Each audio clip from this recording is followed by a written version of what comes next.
Hi everyone, I hope you're doing well. Today I'd like to share a little nature nugget about the belted kingfisher. Now I wish I could show you the kingfishers that are outside here in behind the nature center, but for those of you who are into photography, you know that it's really hard to get a picture of a kingfisher. They're so skittish.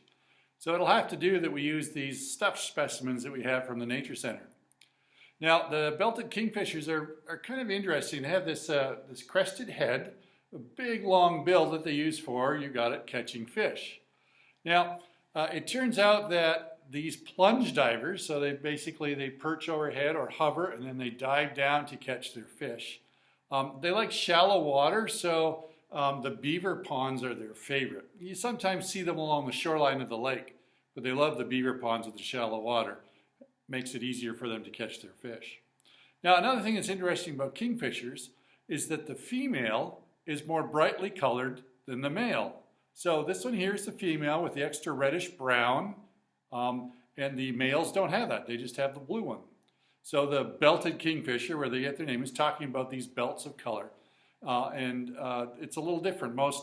In most of the birds, the male is more brightly colored, but for some reason in this species it is the female.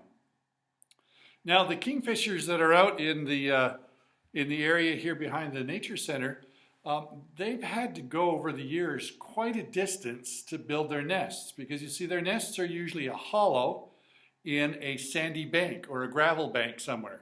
And if you've been to Camp Sable, you know it's pretty flat here and there aren't any cliffs of sand or gravel. So this pair has to fly all the way over the fort, across the road into the sand pit on the other side in the southeast corner of our property in order to make their nest, and they nest there every year. But I wanted to try to help the kingfishers in a way and see if I could build a kingfisher house. Now, it's not like a birdhouse or a bluebird house. This has to be about 6 feet long and a hole in what looks like the bank. So what I decided to do was take a whole bunch of hollow logs about 6 feet long, and I piled them up in a mound, and on the end, each one of those is a potential burrow. We stuff the other end full of leaves and sticks so other animals can't get in. And we've had that there for 2 or 3 years with no success. But this year, the pair of kingfishers have been seen here quite often. Every time I go to cross the Mini-Mac Bridge, they fly away from that area.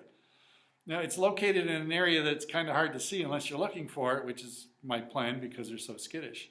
But it looks like the kingfishers might be using my artificial nest logs for them for their nests. So that's just really cool. It kind of reminds me of God and his plans for us. He's in heaven right now working on homes for us.